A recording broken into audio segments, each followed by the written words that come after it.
Also today, a Rhode Island survivor of the bombings continues her recovery and is still keeping her spirits up. Heather Abbott is continuing her rehabilitation in Boston. She's now walking on crutches after part of her leg had to be amputated. Let's get her story now from Eyewitness News reporter Nicole Estefan, who joins us live in Boston now. Nicole?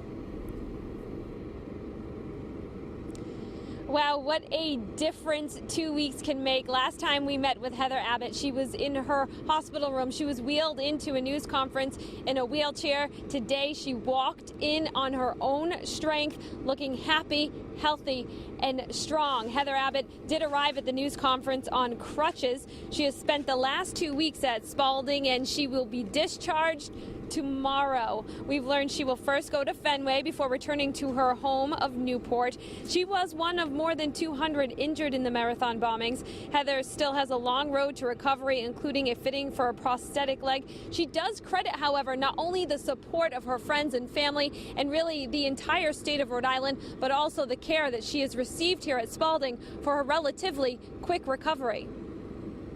So I'm crutching on heels now, and I'm really progressing.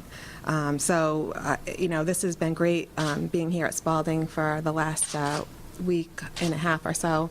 The staff here has been fabulous. The PT and OT that I've done have really made a difference in helping me be discharged, relatively quickly.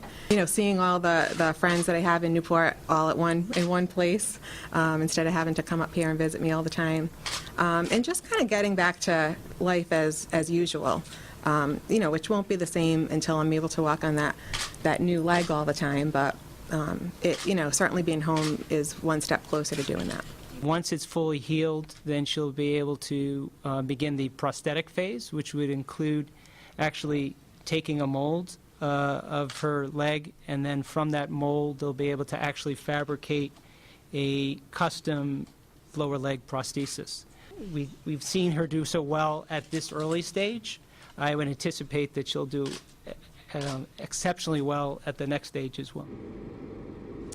Well, when Heather is discharged tomorrow, as we mentioned, she will be heading right over to Fenway. It is Rhode Island Day, and get this, she will be throwing out the first pitch, something she tells us she's been practicing here all day today. We did ask her if she was nervous to go back to Fenway. If you remember, that was the last place she was before she headed over to the marathon before she was injured, and she says no, of course not. She remembers it being a great time at Fenway, and she's just happy that she'll be able to spend the day with friends. We're live in Boston with the mobile newsroom. Nicole Estefan, Eyewitness News.